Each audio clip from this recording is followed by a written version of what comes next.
कारी साहब एक जगह से गुजर रहे होते हैं और वहाँ से एक भारी अमाउंट उनको मिलती है और ये फैसला करते हैं कि जिसकी ये अमाउंट गिरी है ये अमाउंट मैं उसको वापस कर दूंगा। इस नफसा नफसी के आलम में कारी साहब ने ये फैसला कैसे लिया और वो अमाउंट किसकी है कैसे पता चलेगा, इन्हीं से बात करते हैं। सर ये आपको कब अमाउंट मिली और आप बता सकते हैं कि कितनी अमाउंट है? सर ये 2 दिन पहले मुझे मिली है अमाउंट। तकरीबन रात के 9 बजे के करीब मैं पढ़ा के गुजर रहा था, वापस आ रहा था अपने घर। सामने चौरस टैंकी है तो उसके सामने यू टर्न है उमर चौक, तो यहाँ काफ़ी पैसे न बिखरे हुए पड़े थे ज़मीन पे।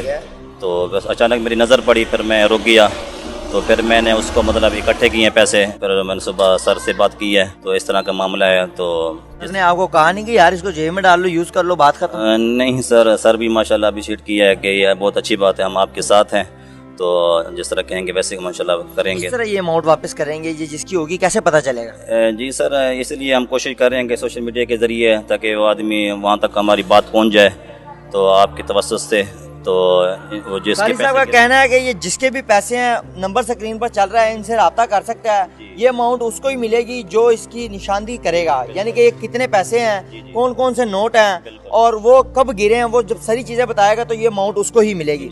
कारी साहब जेब में डालने का, खाने का फैसला क्यों नहीं किया आपने? ज़मीर गवारा नहीं देता कि ईमान मजबूत है अल्हम्दुलिल्लाह, इसी मतलब वजह से तालीम हासिल की है इस्लाम की, कुरान की, ताकि जिसका बुनियादी हक है उसको मतलब पहुँचाया जाए। अगर इसका हकदार नहीं मिलता तो फिर इसका क्या तरीका कार है? इस्लाम का क्या कहता है? इस्लाम में तो ये इजाज़त देता है कि पहले कोशिश की जाए पूरी, मतलब है कि उस बंदे को ढूंढा जाए। अगर नहीं मिलता तो फिर उसके लिए मतलब सदका जारी कर देंगे इंशाल्लाह। बड़े ऐसे लोग हैं जो आपको इस टाइम देख रहे हैं, वो कोई भी अमाउंट उनको मिलती, कोई भी चीज़ वो जेब में डाल लेते, क्या पैगाम देना चाहेंगे? बिल्कुल सर, देखो ना कि इस्लाम यही इजाज़त देता है कि अपने ईमान को मजबूत करें, जिसका हक है उस तक मतलब पहुँचाया जाए, जिसकी मतलब अमानत है कोशिश की जाए उसको मतलब ढूंढा जाए, पूरी कोशिश की जाए, नहीं तो फिर उसके लिए मतलब सदका जारी किया जाए उसका, ताकि हमेशा के लिए उसको सवाब। हमारी तरफ से आपको सलूट है कि आपने एक बड़ा फैसला किया है। कारी साहब का ये कहना है कि ये किसी गरीब के पैसे हैं, वो बैंक से सैलरी निकलवा के जा रहा था और उसके ये पैसे गिरे हैं, जिसके भी हैं वो रब्ता करके हमारे से ये पैसे वापस ले सकता है। सर आप ओनर हैं स्कूल के और आपके ये टीचर हैं, यहाँ पे आपके पास जॉब करते हैं,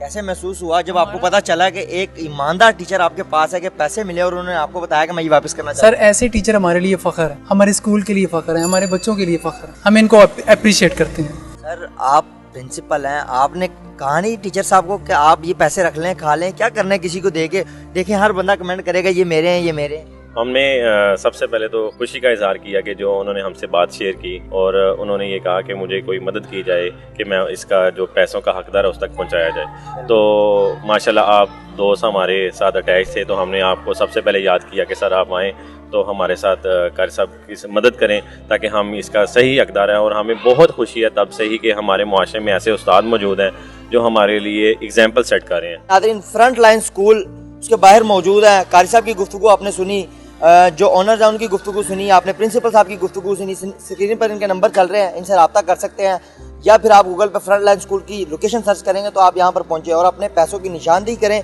जिसके भी हैं वो अपने पैसे यहाँ से ले सकता है।